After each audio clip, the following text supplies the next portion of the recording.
Episode के start में हम लोग यहाँ पे नाज़ना और यामुरी को देखते हैं। इन्होंने यहाँ पे नर्स और पेशेंट का यहाँ पे यूनिफॉर्म पहन लिया था। एक्चुअली में ये यूनिफॉर्म कागुरा ने इनको दिया होता है ताकि अगर इनको यहाँ पे हॉस्पिटल में कोई देखता भी है ना तो उन पे शक ना करे। अब कागुरा बोलती है कि जैसा यामुरी ने बोला था वो अब यहाँ पे पूरे हॉस्पिटल में जो भी उसे ढूंढना है वो ढूंढ सकता है। लेकिन हाँ ये याद रखना, इस कॉरिडोर के बिल्कुल आखिरी में एक रूम है जिसका नंबर 307 है और लोग मानते हैं कि उसके अंदर भूत रहता है, इसलिए उस पूरे ही रूम को बंद करके रखा गया है। तो उसके अंदर मत जाना, ठीक है, प्रॉमिस। एंड वेल अब ये दोनों और कहीं नहीं बिल्कुल उसी रूम के सामने आ जाते हैं जिस रूम को बंद कर दिया गया था और एंट्री बिल्कुल बंद थी। नाज़ना यहाँ पे चुपचाप बोल रही होती है कि हमें ऐसा फटाफट से निकल जाना चाहिए। मैंने तो पहले ही बोला था यहाँ पे भूत होंगे, लेकिन यामुरी बोलता है जरा रुको, तुम्हें नहीं लगता कि यहाँ पे कागुरा हमको अंदर जाने से मना कर रही है?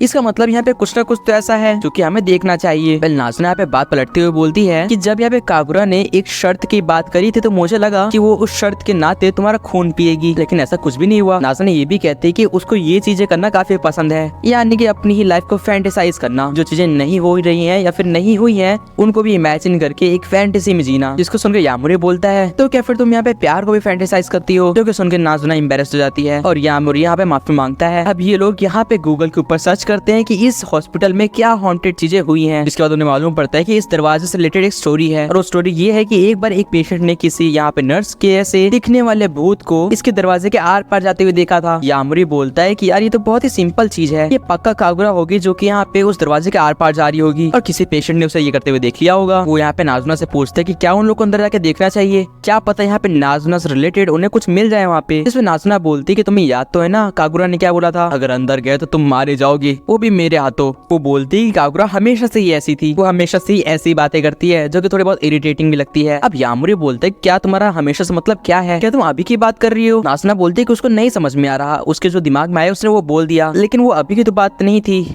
नाज़ना भी कंफ्यूज है। अगले सीन में यामुरी यहाँ पे इमेजिन करता है या फिर बोलो याद करता है कि लास्ट टाइम जब वो कागुरा के साथ था तो कागुरा ने पूछा था कि नाज़ना इस टाइम कैसा कर रही है और उसके सुनने में आया है कि नाज़ना उसकी नई फ्रेंड है। यामुरी बता रहा होता है कि यहाँ पे कागुरा का ऐसा बिहेवियर बहुत ही वियर्ड है, अगर वो सिर्फ से वैसा वैम्पायर के तरीके से नाज़ना के बारे में पूछ रही होती तो वो इतना ज्यादा डिटेल में ना पूछती। जरूर नाज़ना और इनका कुछ न कुछ तो अलग माजरा है। इसके अगले सीन में यामुरी बोलता है कि उसको बाथरूम यूज करना है और नाज़ना बोलती है क्या? यामुरी बोलता है कि अब चलो भी मुझे बाथरूम यूज करना, नीचे उतरो। और अगले सीन में हम लोग यामुरी को देखते हैं जो कि यहाँ पे अपना हाथ धुल रहा होता है। वो अपना बेचारा हाथ धुल ही रहा होता है, तभी उसको पीछे से कागुरा उठा ले जाती है और वो बोलती है कि तुम मेरे पकड़ में आ ही गए। बाहर बेचारी नाज़ना इंतजार कर रही होती है यामुरी का, क्योंकि उसे काफी डर लग रहा था। थोड़ा टाइम होने के बाद नाज़ना दरवाजा खोल देती है और बोलती है आखिर तुम्हें बाथरूम यूज करने में इतना टाइम क्यों लग रहा है, तुम ऐसा क्या कर रहे हो? तभी वो नोटिस करती कि वहाँ पे तो यामुरी है ही नहीं। नाज़ना बोलती कि ये यामुरी एक भूत की तरह कहाँ गायब हो गया। वेल वहीं पे सीन शिफ्ट होती है और हम लोग देखते हैं कि यामुरी कागुरा से पूछ रहा कि कागुरा से क्या चाहती है। इस पे कागुरा बोलती है ज्यादा कुछ नहीं, मैं बस चाहती हूँ कि तुम मेरे से वैम्पायर बनो। और यामुरी बोलता है कि ये नामुमकिन है, मैं चाहता हूँ कि नाज़ना मेरे को वैम्पायर बनाए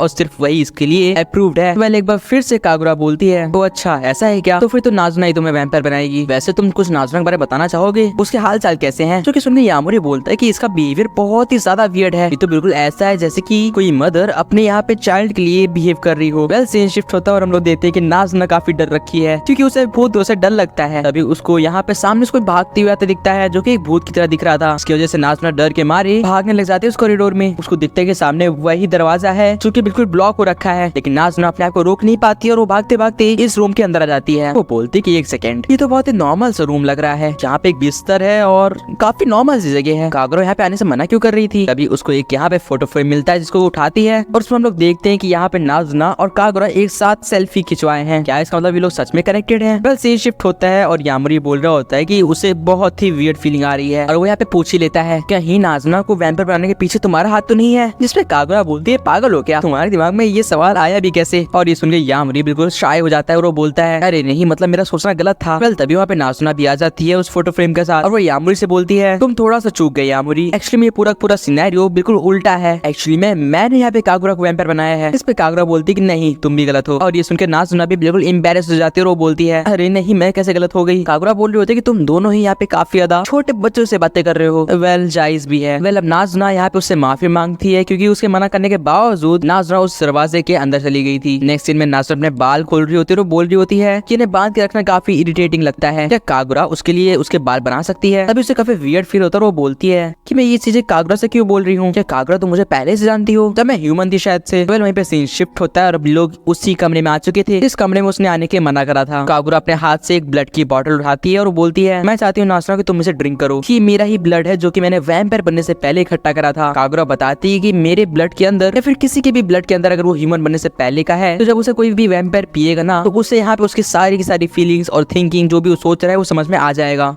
नाज़रा बोलती क्या मुझे सच में इसे पीना पड़ेगा, चलो ठीक है। और जैसे वो थोड़ा सा सिप लेती है वहीं पे सीन शिफ्ट हो जाती है। हम लोग कागुरा को देखते हैं जो कि इस हॉस्पिटल के बेड के ऊपर पड़ी होती है। उसके नाक से खून आ रहा होता है और देख के लग रहा था वो काफी ज्यादा बीमार है। लेकिन तभी वहाँ पे नाज़रा एंट्री लेती है। उसकी आवाज काफी डिफरेंट लग रही थी बाय द वे। वो यहाँ पे कागुरा से पूछती है उसके कैसे हाल चाल चल रहे हैं। इसमें कागुरा बोलती कि वो पहले से बेटर फील कर रही है। नाज़रा रिप्लाई करते हुए बोलती कि चलो अच्छी बात है, मैं चाहती हूँ तुम यहाँ पे जल्दी से ठीक हो जाओ ताकि तुम अपने दोस्तों के साथ उस वेकेशन पे जा पाओ जिसके लिए तुम प्लान कर रही थी। इस पे कागुरा रिप्लाई करती कि उसने अपने दोस्तों से मना कर दिया है कि वो नहीं आ रही है। उसने ऐसा इसलिए करा क्योंकि वो यहाँ पे बीमार पड़ी और वो नहीं चाहती कि उसकी वजह से उसके दोस्त वेट करते रह जाएं। अब नाज़रा बोलती चलो कोई बात नहीं, जब तुम ठीक हो जाना तो वापस चली जाना, और वो उसके लिए एक सेब छीलती है। वो साथ में ये भी बोलती है अगर तुम्हारे दोस्त तुम्हारे साथ नहीं जाएंगे तो मैं तुम्हारे साथ चलूंगी, और देखो अगर तुम बीमार भी हुई तब भी मैं तुम्हारे साथ ही हूँ। क्योंकि सुन के कागुरा काफी अच्छा फील करती है और वो यहाँ पे नाज़रा का फर्स्ट नेम पूछती है क्योंकि वो उसे उसके फर्स्ट नेम से बुलाना चाहती है, जिसपे नाज़रा अपना नाम हारू बताती है। अब ऐसा क्यों है मुझसे मत पूछना,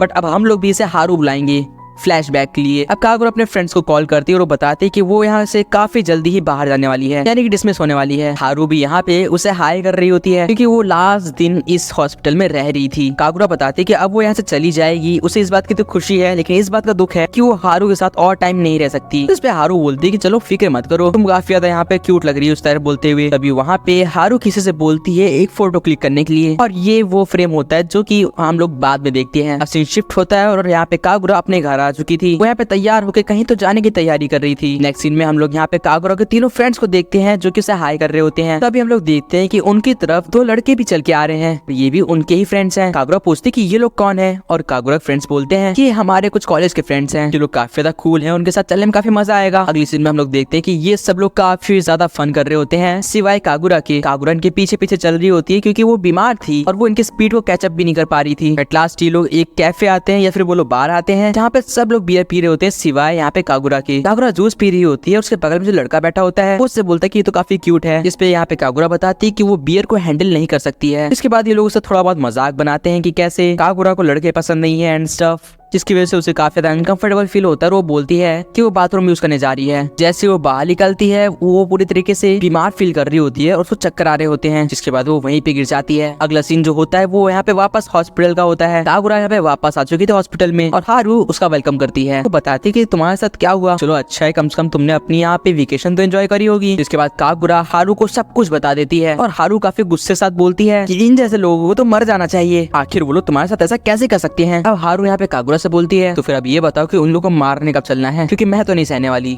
इस पे कागुरा बोलती कि इसकी जरूरत नहीं है, मेरे फ्रेंड्स ने मेरे लिए काफी टाइम तक वेट करा था। आई मीन वो लोग वेट कर रहे थे वेकेशन पे जाने का जब तक मैं ठीक नहीं हो जाती हूँ, मेरे हिसाब से मेरी ही गलती है। इस पे यहाँ पे हारू बोलते कि तुम्हारी कोई भी गलती नहीं है, अगर वो सच में तुम्हारा यहाँ पे वेट कर रहे होते, फिर सच में तुम्हारी मदद करना चाहते होते तो तुम लोग जब वॉक कर रहे थे तो तुम्हारे साथ चल रहे होते, कदम से कदम मिला के, तुम्हें पीछे नहीं छोड़ देते। हारू ये भी बोलती कि सच बताऊं तो तुम्हारा फ्रेंड्स बनाने का तरीका बहुत ही बेकार है, या फिर बोलो तुम्हारा फ्रेंडशिप में टेस्ट काफी बेकार है। जिसके बाद वो कागुरा को हक करती है और वो बोलती है कि तुम्हें और फिक्र करने की जरूरत नहीं है और दूसरों को इतना यहाँ पे भाव देना बंद करो, तुम्हारे मन में जो है उसे बोलना सीखो कागुरा। वहीं पे सीन शिफ्ट होती है और हम लोग यहाँ पे कागुरा के एक फ्रेंड को देख पाते हैं जो कि उससे माफी मांग रही होती है क्योंकि वो लोग एक बार फिर से एक और वेकेशन पे चले गए विदाउट कागुरा। वो बोलती है लेकिन हम तुम्हारे साथ नेक्स्ट वेकेशन पे जरूर जाएंगे, हाँ कैसा रहे कि हम लोग नेक्स्ट वेकेशन हॉट स्प्रिंग में जाएं, क्योंकि उसका फ्रेंड उसे ये चीज रिकमेंड कर रहा था। लेकिन इस बार कागुरा सिवाय हाँ बोलने के वो अपने दिल की बात कहती है। वो बोलती कि उसकी यहाँ पे तबीयत खराब है और हॉट स्प्रिंग में जाना उसके लिए खतरे से इस टाइम खाली नहीं है, इसलिए वो नहीं आने वाली। वो बहुत ही हिम्मत करके यहाँ पे अपने फ्रेंड से बोलती है कि वो लोग उसके बिना ही यहाँ पे वेकेशन पे चले जाएं। नेक्स्ट सीन में कागुरा यहाँ पे सीढ़ियाँ चढ़ते हुए हारू को ढूंढ रही होती है। वो यहाँ पे बोल रही होती है कि उसे यहाँ पे वेकेशन पे जाना, अपने दोस्तों के साथ रहना बिल्कुल भी पसंद नहीं है, वो ऊब चुकी है इन सबसे। जब वो ऊपर आती है तो वो देखती है कि वहाँ पे नाज़रा स्मोक कर रही होती है, या फिर मैं बोलूँ हारू। कागुरा यहाँ पे हारू को देख के बोलती है कि तुम स्मोक भी करती हो, मुझे नहीं पता था। और हारू बोलती है कि तुम्हें बहुत कुछ नहीं पता है। फिलहाल कागुरा बता रही होती है कि उसे इस दुनिया से कोई मैटर नहीं है, ना ही उसे लड़के पसंद है, ना ही उसके दोस्त, ना ही उसके घर वाले और ना ही ये दुनिया। वो फेड अप हो चुकी है इन लोग के साथ रह के और उसे नहीं पता कि अब उसे क्या करना चाहिए, क्योंकि जो उसकी सराउंडिंग पूरी तरीके से टॉक्सिक हो चुकी है। जिस पे हारू बोलती है, हाँ मैं समझ सकती हूँ तुम्हारे साथ क्या गुजर रहा है, क्या तुम किसी को पसंद करती हो? जिस पे कागुरा बोलती है कि मुझे नहीं पता, क्योंकि मैं अपनी फीलिंग्स लिए खुद भी श्योर नहीं हूँ। तो हारू बोलती है क्यों ना तुम किसी की एडवाइस लो, मैं तुम्हारी मदद कर सकती हूँ। जिस पे कागुरा बोलती है तुम्हें पता है ना मैं किसकी बात कर रही हूँ, क्या तुम्हें इससे बिल्कुल भी दिक्कत नहीं है? जिस पे हारू बोलती है कि वो यहाँ पे अपनी जिंदगी में बहुत से लोग देख चुकी है, तो ये उसके लिए शॉकिंग बात बिल्कुल भी नहीं है। जिसके बाद हम लोग देखते हैं कि ये जो मून होता है वो बिल्कुल से रेड हो जाता है और हारू यहाँ पे कागुरा से पूछती है क्या तुम फ्री होना चाहती हो, क्या तुम भी इस खुले आसमान में उड़ना चाहती हो, क्या अपनी सराउंडिंग से तुम्हें भी छुटकारा चाहिए? जो कि सुन के हारू बिल्कुल से यहाँ पे समझ ही नहीं पा रही थी कि यहाँ पे कागुरा क्या बोल रही है, लेकिन वो हाँ बोलती है। और अगले सीन में यहाँ पे हारू उसको बाइट करती है। इसका मतलब हारू यहाँ पे एक वैम्पायर थी। और अगले सीन में जब कागुरा की आंखें खुलती हैं तो वो उड़ रही होती है और वो यहाँ पे फाइनली अपनी इस दुनिया से फ्री हो चुकी थी। और गाइस इसी के साथ ये एपिसोड भी एंड हो जाता है। आप लोग को ये एपिसोड कैसा लगा कमेंट्स में बताना एंड सब्सक्राइब कर दो इसका अगला एपिसोड देखने के लिए। बाकी मैं आपसे मिलता हूँ किसी और नेक्स्ट वीडियो में। Till then good bye.